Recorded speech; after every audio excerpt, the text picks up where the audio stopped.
Enseguida miraremos el tema de grupos de pilotes.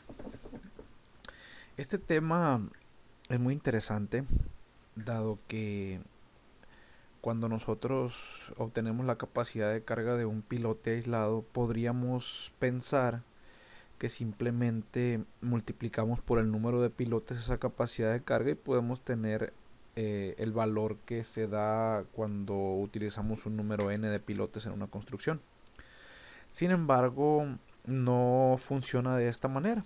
Cuando nosotros eh, determinamos la capacidad de carga, ya sea por métodos directos en una prueba eh, de, en el campo directamente, o estimándola por medio de modelos, definitivamente la capacidad de carga que van a tener estos pilotes cuando estén en funcionamiento en conjunto junto con otros, posiblemente y muy seguramente sea diferente a la que tendrían si los pilotes funcionan de manera aislada.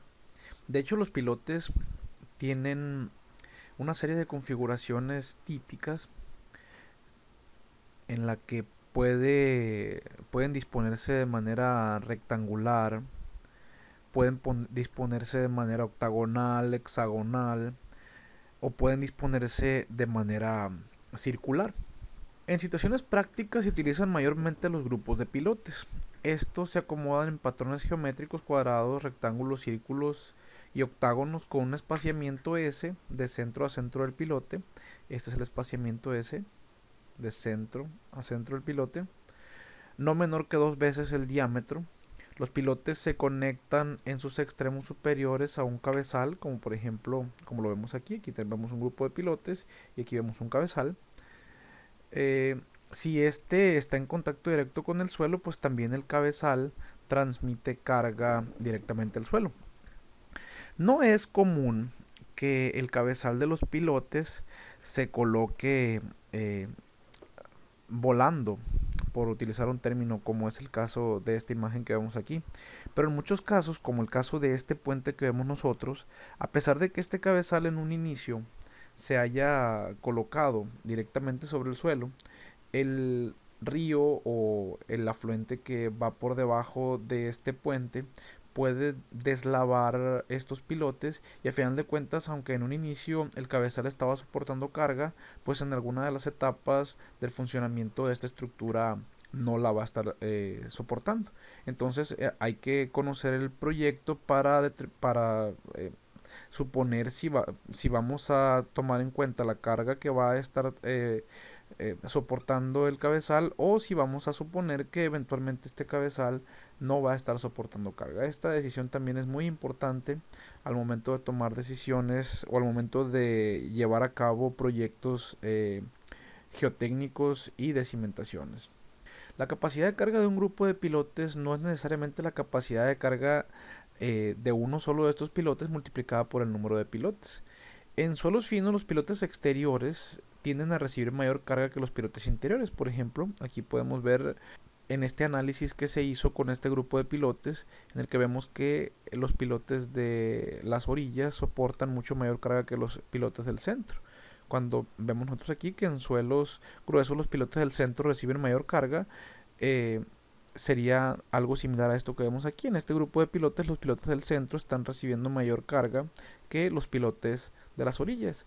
Por esta situación, nosotros no podemos considerar que si nosotros determinamos la capacidad de carga de un solo pilote y la multiplicamos por el número de pilotes, va a ser la capacidad de carga de toda la estructura en general.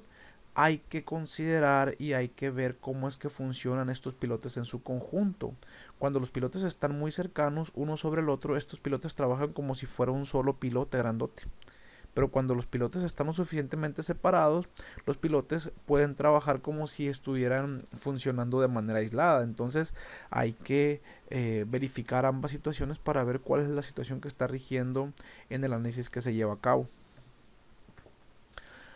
A la relación de la capacidad de carga de un pilote con la capacidad de carga de estos, si actúan de manera aislada, se le conoce como factor de eficiencia.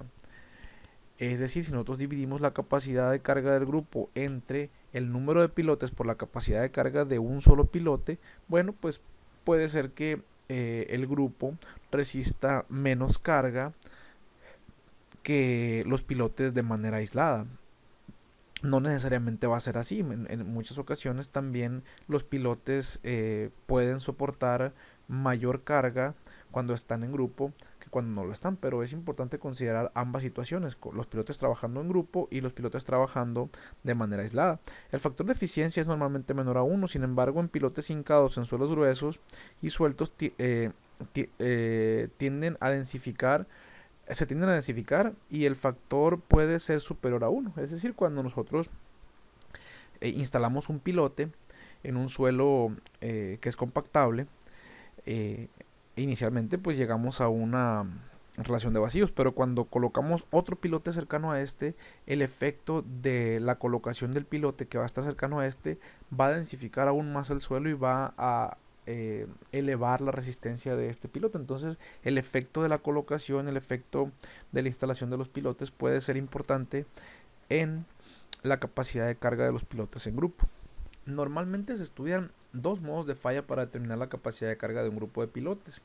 El primer modo se le conoce como falla por bloque. Es cuando los pilotes están trabajando en grupo y puede ocurrir cuando el espaciamiento de los pilotes es suficientemente pequeño para provocar que el grupo de pilotes falle como si fuera una sola unidad.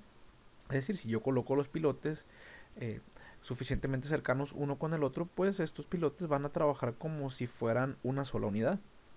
El otro modo de falla es el que sucede cuando fallan los pilotes de manera unitaria, o sea, de manera aislada o trabajando como una unidad separada del resto. Es decir, cuando yo coloco pilotes lo suficientemente separados, pues la influencia de los pilotes que están alrededor de este, pues no van a provocar o no van a hacer que el conjunto trabaje como una sola unidad. Esta falla por puncionamiento supone que cada pilote alcanza por separado su capacidad de carga total.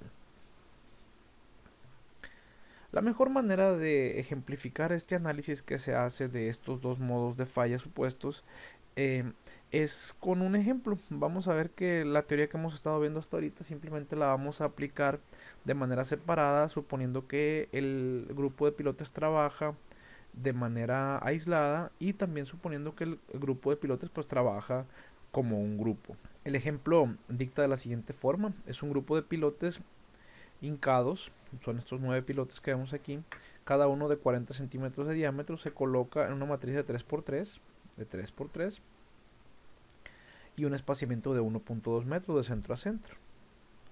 Los pilotos penetran un estrato de arcilla media, es este, de 40 kilopascales de resistencia al corte no drenada, 30 grados de ángulo de flexión interna, el peso específico de 18 kilonewtons por metro cúbico y una relación de preconsolidación de 2.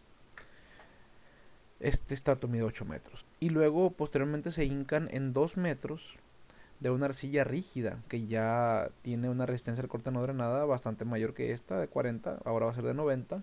El ángulo de flexión interna en estado crítico es de 28 grados. El peso específico de 18.5 kilonewtons por metro cúbico y tiene una relación de preconsolidación aún mayor, igual a 5. Hay que calcular la capacidad de carga del grupo de pilotes para un factor de seguridad de 2. El nivel de aguas freáticas que se encuentra aquí, pues lo vamos a suponer hasta acá, hasta arriba. Lo vamos a suponer acá, porque nos dice el problema que por cambios estacionales el nivel de aguas freáticas que se encuentra a 2 metros, pues tiende a irse hasta la superficie. Entonces vamos a suponerlo el nivel de aguas freáticas hasta acá, hasta arriba, para tomar en cuenta estos cambios estacionales. Como siempre, a mí me gusta comenzar este tipo de problemas haciendo los diagramas de esfuerzos.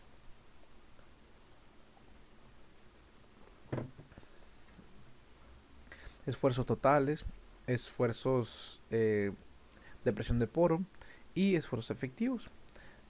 Aquí en la superficie comenzamos con 0 y vamos multiplicando la profundidad por el peso específico del suelo, que en este caso es 18, por esta profundidad que son 4 metros, nos da 72. Le sumamos otros 4 por 18, le sumamos los 72 a este metro de profundidad, lo multiplicamos por 18.5 y lo mismo en este último tramo. La presión de poro, que son multiplicar la profundidad por el peso específico del agua, 9.8 kilonewtons por metro cúbico, Esta es la distribución de presiones y esos son los valores que obtenemos. Simplemente haciendo la resta de los valores del esfuerzo total menos la presión neutral, vamos a obtener el esfuerzo efectivo. Ahí tenemos los valores de esfuerzo efectivo.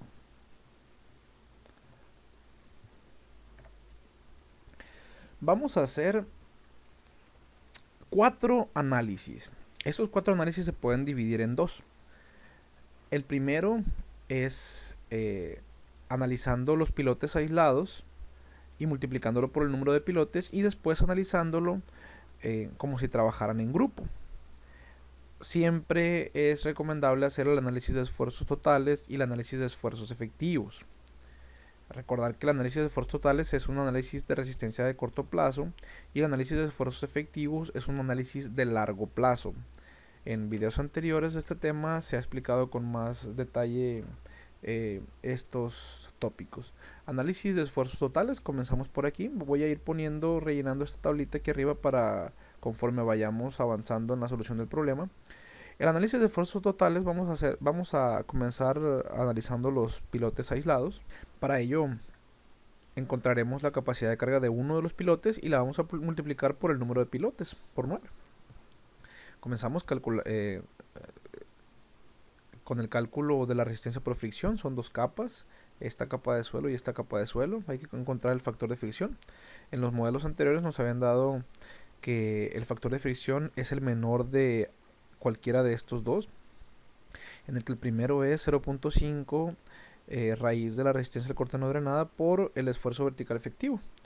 Este es 0.5, la resistencia del corte no drenada de la primera capa es 40 y el esfuerzo vertical efectivo al centro de la capa, este 32.8, lo habíamos encontrado en la lámina anterior. Aquí está, esta es la capa, este es el 32.8.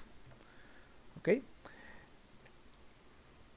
Hacemos la operación, nos da 18.1 kilopascales.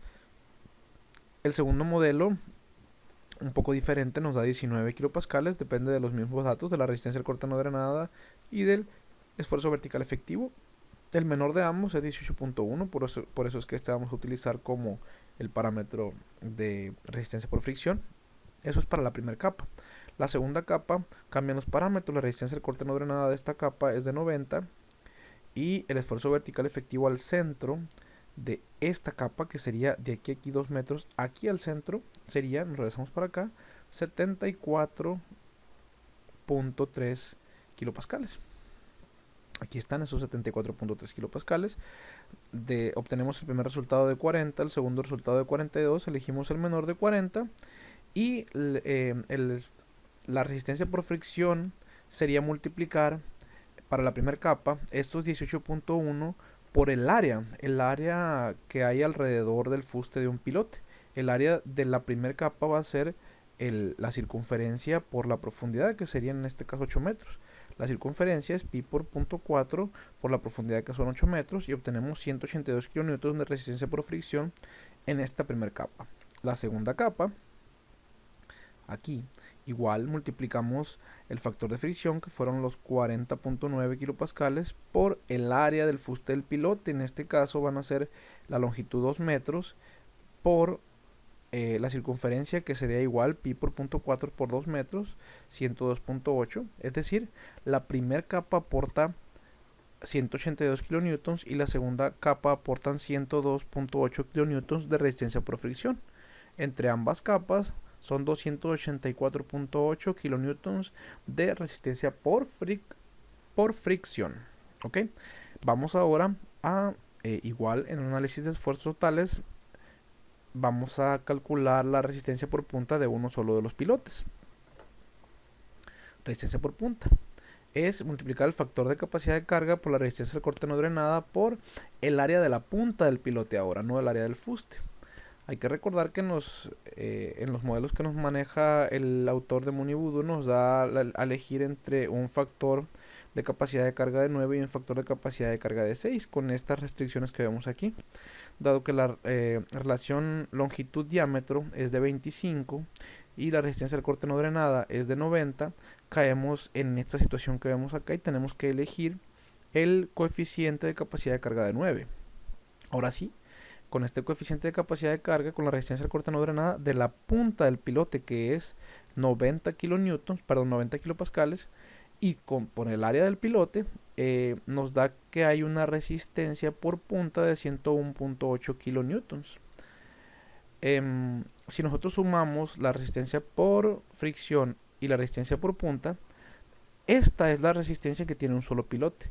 Para encontrar la resistencia de todos los 9 pilotes, pues hay que multiplicarlo por los 9 pilotes, porque lo estamos haciendo un análisis como si trabajaran de manera aislada los pilotes, y la resistencia que nos da es de 3479 kilonewtons.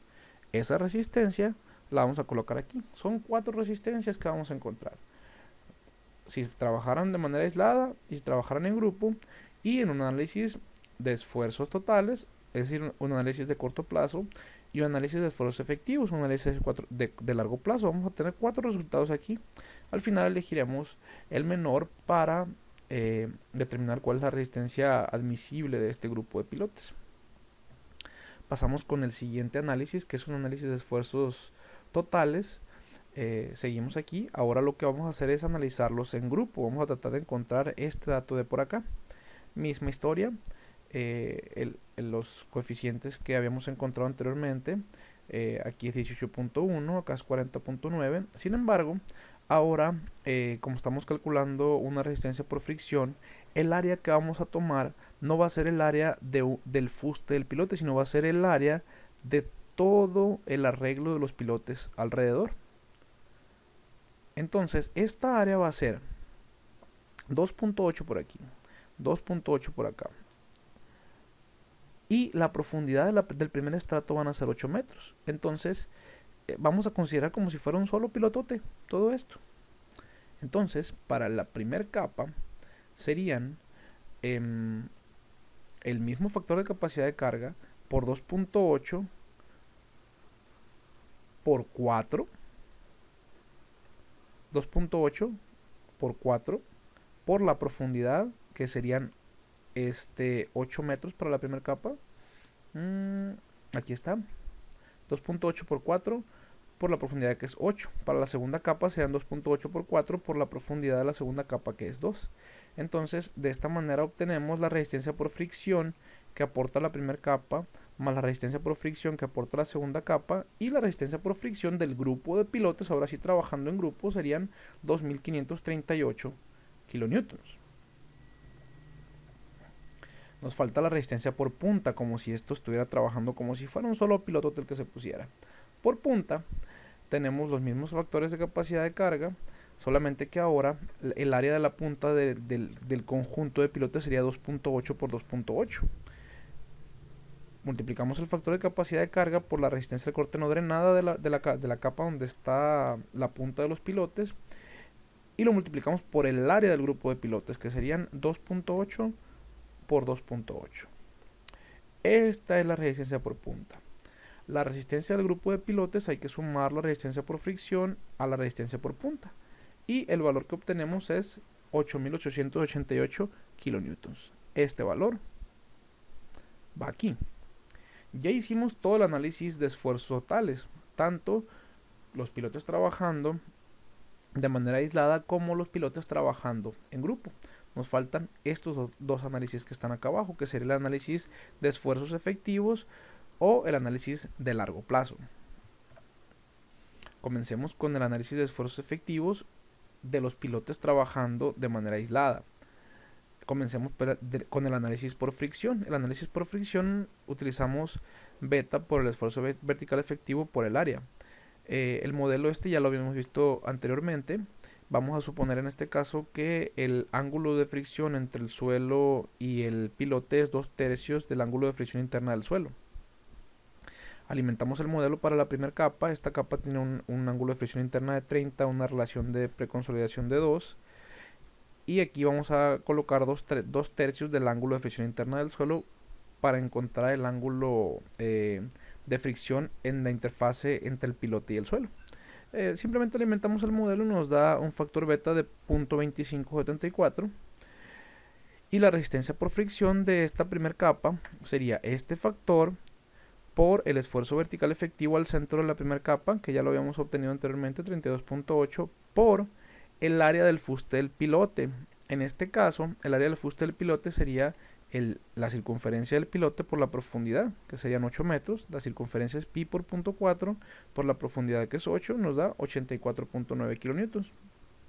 Misma historia en el segundo pilote, solamente que ahora el ángulo de fricción interna en la segunda capa, solamente que el ángulo de fricción interna de esta capa es de 28, la relación de preconsolidación es de 5, el factor que nos da es de 0.4008 y multiplicamos este factor de 0.4008 por el esfuerzo vertical efectivo al centro de esta segunda capa, que es 74.3, por el área del fuste del pilote, que sería la circunferencia del pilote por esta altura, que son 2 metros. Nos da 74.8 kilonewtons, sumamos ambas y nos queda finalmente una resistencia por fricción de un solo pilote de 159.7 kilonewtons. Hay que recordar que estamos tratando de encontrar este parámetro que está aquí, que es el análisis de esfuerzos efectivos para los pilotos trabajando de manera aislada. Ya encontramos la resistencia por punta. Ahora encontramos la resistencia por fricción. Ahora vamos por la resistencia por punta. Igual, misma historia. La resistencia por punta es el factor de capacidad de carga por el esfuerzo vertical efectivo en la punta del pilote por el área de la punta del pilote. En este caso sería, este es el modelo que habíamos visto anteriormente de Jambu. Vamos a suponer este factor como pi media, que nos lo sugiere el autor del libro. El ángulo de fricción interna de la punta es de 28. Alimentamos el modelo, nos da un factor NQ de 14.7198. Multiplicamos ese factor por el esfuerzo vertical efectivo aquí en la punta del pilote. Ese esfuerzo vertical efectivo lo hemos obtenido aquí en la punta del pilote, es de 83. Entonces, este esfuerzo vertical efectivo de 83 lo colocamos aquí por el área de la punta de un solo pilote, pi por el diámetro, que es 0.4 al cuadrado entre 4. Ya obtenemos cuál es la resistencia por punta de un solo pilote. Entonces, esta es la resistencia por fricción, esta es la resistencia por punta de un solo pilote, lo multiplicamos por el número de pilotes y obtenemos la capacidad de carga del grupo de pilotes, considerando que trabajan de manera aislada. Este dato va aquí. Ya solamente nos falta este último dato: considerar el análisis de esfuerzos efectivos para los pilotos trabajando en grupo. Aquí vamos. Igual, misma historia, simplemente ahora vamos a considerar una resistencia por fricción utilizando el factor beta. El factor beta, vamos a suponer un ángulo de fricción interna entre el pilote y el suelo igual a 2/3 del ángulo de fricción interna del suelo. Alimentamos para la primera capa, que son 30 el ángulo de fricción interna, nos da el factor 0.25. Multiplicamos este factor por el esfuerzo vertical efectivo al centro de la primera capa por el área de este grupo de pilotes, el área lateral, que serían 2.8 por 4 por la profundidad, que son 8 metros. Aquí obtenemos el aporte de la primera capa a la resistencia por fricción. Vamos con la capa 2. Simplemente cambiamos el ángulo de fricción interna, ahora va a ser 28, la relación de preconsolidación es 5, el factor es 0.4008, lo multiplicamos por el esfuerzo vertical efectivo al centro de esta segunda capa, que serían 74.3, y el área lateral serían los 2.8 por 4, toda esta, por la profundidad, que en este caso son 2 metros, y este es el aporte de la segunda capa a la resistencia por fricción. Aquí hay que tachar esto, no tiene un solo pilote, es en grupo. Entonces esta resistencia sería para los pilotes en grupo. 1423.6, solamente la resistencia por fricción. Vamos por la resistencia por punta ahora. Mismo modelo. Alimentamos en la punta del pilote, es un ángulo de fricción interna de 28. Nos da un factor de 14.7, lo multiplicamos por el esfuerzo vertical efectivo en la punta del pilote, que ya habíamos visto que era 83. Simplemente que ahora el área de la punta ya no va a ser el área de un solo pilote, sino el área de todo el conjunto de pilotes, que sería 2.8 por 2.8. La resistencia por punta de los pilotes trabajando en grupo sería 9578. Y si sumamos la resistencia por fricción a esta resistencia por punta nos daría 11.002 kilonewtons. Y este dato va aquí. Ya tenemos el análisis prácticamente completo. Tenemos tanto el análisis de esfuerzos totales como esfuerzos efectivos del conjunto de pilotos trabajando de manera aislada o trabajando en grupo. Vamos a ver cómo utilizamos estos datos ahora. Lo que hay que hacer es elegir el menor de estos cuatro, tanto del análisis de esfuerzos totales como del análisis de esfuerzos efectivos, como de los pilotos trabajando de manera aislada o trabajando en conjunto. El menor de estos cuatro es este dato que vemos aquí. Esta la vamos a considerar como la carga de fallo o la carga última de este conjunto de pilotes. Y si queremos encontrar la carga de diseño o carga admisible va a ser la carga última dividida entre el factor de seguridad. El problema nos dice que asumamos un factor de seguridad igual a 2 y que quedaría 2817 dividido entre 2, y la carga admisible o la carga que vamos a utilizar de diseño para este grupo de pilotes serían 1409 kilonewtons. Este sería el procedimiento que marca el libro de Mooney Voodoo para grupos de pilotes.